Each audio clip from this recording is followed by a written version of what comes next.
22 காசியா நகர், புனித Rita. Italy நாட்டிலுள்ள ரோக்கே பரேனாவில் வாழ்ந்த அன்டோனியோ அமட்டா ஃபெரிலோட்டி பெற்றோருக்கு கிபி 1381 பிறந்தார் ரீட்டா. சிறுவயது முதலே இறைபக்தியில் சிறந்திருந்த இவர் தன் வாழ்வினை இறைவனுக்கு அர்ப்பணித்து அருட்சகோதரியாக விரும்ப தன் பெற்றோரின் விருப்பத்தின்படி திருமணம் செய்து கொண்டார்.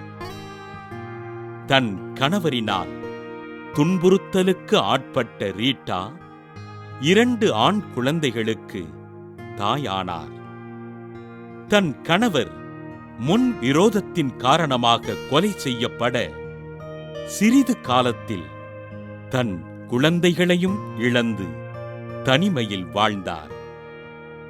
இத்தாலி நாட்டின் காசியா நகரிலுள்ள புனித மதலேன் மரியா துறவற மடத்தில் சேர்ந்து அருட்சகோதரியாக அருட்பொழிவு பெற்ற இவர் 40 ஆண்டுகள் இறைப்பணிகளை ஆர்வத்தோடு செய்தார்.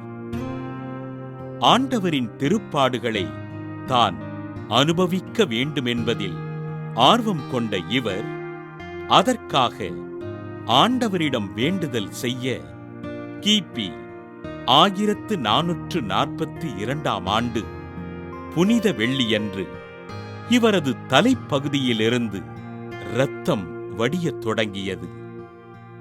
சுமார் 15 ஆண்டுகள் ஆண்டவருடைய திருப்பாடுகளின் துன்பங்களை அனுபவித்த அருட்சகோதரி ரீட்டா கிபி 1457 மே 22 விண்ணகப் பிறப்படைந்தார். ஆண்டவரின் திருப்பாடுகளை அனுபவித்து வாழ்ந்து அழியா உடல் வரம் பெற்றிருக்கின்ற அருட்சகோதரி ரீட்டாவினை திருத்தந்தை 13ஆம் சிங்கராயர் கிபி 1900 புனிதராக உயர்த்தி தனிமையில் இருப்பவர்களுக்கு பாதுகாவலராக அறிவித்தார். காசியா நகர் புனித ரீட்டாவின் திருவிழாவினை கொண்டாடுகின்ற நாம் ஆண்டவரின் திருப்பாடுகளை அனுபவித்து இரத்தம் சிந்துகின்ற துறவிகளுக்காகவும் அவர்களின் உடலுக்கு போதுமான சக்தி கிடைக்கவும் உருக்கத்தோடு ஜெபிப்போம்.